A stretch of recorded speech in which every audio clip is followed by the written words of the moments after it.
Ketika pasukan Islam telah memenangkan pertempuran Yarmuk, pasukan Islam bergerak menaklukkan Damaskus dan Baitul Maqdis. Pada tahun 637 Masehi, pasukan Islam berhasil mengepung Baitul Maqdis. Namun Baitul Maqdis masih bertahan dan enggan untuk menyerah. Saat itu Baitul Maqdis dipimpin oleh Uskup Sopronius. Dia bersikeras bertahan dan enggan menyerah kepada pasukan Islam. Namun bukan umat Islam namanya jika hanya karena musuh bersembunyi di balik benteng kemudian mereka menyerah dan pulang. Penaklukan benteng Damaskus buktinya, benteng sekuat apapun pasti punya celah untuk mengalahkannya. Pada akhirnya Sopronius mau menyerahkan Baitul Maqdis kepada kaum muslimin dengan syarat bahwa yang harus datang menerima kunci Baitul Maqdis adalah Khalifah Umar bin Khattab itu sendiri. Tidak boleh diwakili oleh siapapun. Mereka juga meminta jaminan keamanan, jaminan tidak diusir dari Baitul Maqdis, dan jaminan hak keyakinan masing-masing. Maka dikirimkanlah sebuah surat agar Khalifah Umar bin Khattab datang secara pribadi untuk mengambil kunci Baitul Maqdis dan menandatangani perjanjian damai antara kedua belah pihak. Ketika kabar itu sampai di hadapan Khalifah Umar bin Khattab, maka beliau pun langsung mempersiapkan diri untuk berangkat menuju Baitul Maqdis bersama pembantunya. Inilah kisah hebat Umar bin Khattab, seorang khalifah dengan luas kekuasaan hampir separuh benua Asia dan benua Eropa, berangkat menuju Palestina dengan hanya mengendarai satu unta yang bergantian bersama pembantunya.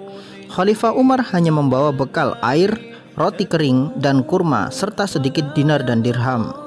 Jangan tanyakan roti yang kering yang dibawa oleh Umar itu seperti roti Roma kelapa atau seperti Geri Salut. Roti kering di zaman itu adalah adonan tepung gandum yang dikeraskan sekeras batu bata. Bahkan jika dipakai untuk melempar orang kafir pasti langsung bonyok ke mukanya. Ketika roti ini akan disantap, ia harus dipecah dengan pedang atau batu, kemudian direndam di dalam air setidaknya setengah jam, barulah bisa dimakan. Khalifah Umar dan pembantunya bersepakat untuk berjalan bergantian. Batasannya adalah surat Yasin. Ketika Khalifah Umar naik unta, pembantunya akan berjalan sembari membaca surat Yasin. Ketika selesai membaca surat Yasin, maka Khalifah Umar akan turun dan pembantunya naik unta. Sementara Khalifah Umar akan berjalan dan memegang tali kekang unta. Begitu seterusnya hingga beliau berdua sampai di Baitul Maqdis. Di sana, Uskup Sopronius telah berdiri gagah dengan pakaiannya yang mewah, dan orang-orang penduduk Baitul Maqdis telah berbaris rapi menyambut sang khalifah penguasa adidaya paling dihormati di masa itu. Ketika Khalifah Umar dan pembantunya telah dekat dengan Baitul Maqdis, pada saat itu jatah Khalifah Umar bin Khattab untuk turun jalan kaki dan pembantunya yang naik unta. Ketika Khalifah Umar hendak turun dari untanya, sang pembantu menolak hal itu. Ia membujuk sang khalifah untuk tetap di atas unta dan dia tetap memegang tali unta sambil berjalan. Tetapi Khalifah Umar menolaknya. Beliau tidak mau mendolimi terhadap pembantunya. Kesepakatan yang telah dibuat dari awal adalah janji Khalifah Umar, dan khalifah pantang mengingkari janjinya. Maka naiklah sang pembantu di atas unta, sementara sang khalifah berjalan kaki memegang tali kekang. Ketika dua orang ini sampai di depan gerbang Baitul Maqdis, tercenganglah semua orang. Mereka membayangkan bahwa penguasa adidaya berjalan dengan iring-iringan besar, dikawal dengan prajurit-prajurit terbaik, serta berpenampilan seperti dewa. Ternyata yang datang adalah dua orang berpakaian kumuh, yang di atas unta pakaiannya lebih bagus sedikit. Sementara yang jalan kaki pakaiannya ada 17 tambalan. Mereka menyangka yang di atas unta itulah sang Khalifah Umar. Ternyata mereka salah. Orang yang berdebu dengan baju 17 tambalan itulah Khalifah Umar, sang penguasa separuh dunia. Uskup Sopronius pun tercengang kaget. Ia lihat dirinya sendiri hanya seorang penguasa satu kota, berdandan dengan penuh kemewahan, berbalut dengan baju yang bersulam emas dan sutra. Sementara di hadapannya ada orang yang menguasai separuh dunia, berpakaian sangat sederhana. Ia pun malu pada dirinya sendiri. Maka tanpa sadar ia berucap, orang ini akan mempunyai negara yang tidak akan pernah terkalahkan.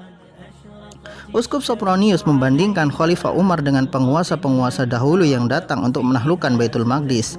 Mereka adalah raja-raja sombong dan pamer kekuasaan, sedangkan Umar sulit dikatakan seperti apa kesederhanaannya. Umar bin Khattab dihormati karena kebijaksanaannya dan sifat mulia pada dirinya. dan itu lebih mewah dari pakaian bersulam intan permata. Siapapun yang bertatapan mata dengan Khalifah Umar, niscaya mereka akan faham bahwa jika iman telah menjadi pakaian, maka dunia akan seperti tidak ada harganya. Uskup Sopronius kemudian mengajak Khalifah Umar untuk berkeliling Baitul Maqdis serta berunding tentang jaminan keamanan bagi Baitul Maqdis jika mereka tunduk kepada Khalifah Umar dan kaum muslimin. Poin demi poin ditimbang secara baik demi kemaslahatan bersama. Ketika tiba waktu sholat, Uskup Sopronius mengajak Umar ke sebuah gereja yang dianggap sebagai makam suci, kemudian mempersilahkan Umar sholat di sana.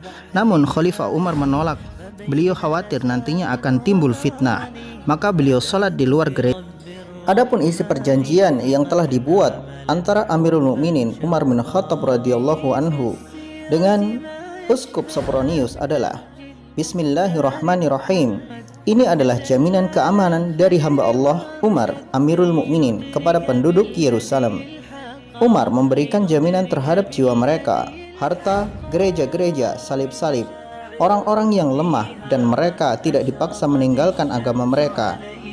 Tidak ada seorang pun di antara mereka yang merasa terancam dan terusir dari Yerusalem, dan orang-orang Yahudi tidak akan tinggal bersama mereka di Yerusalem.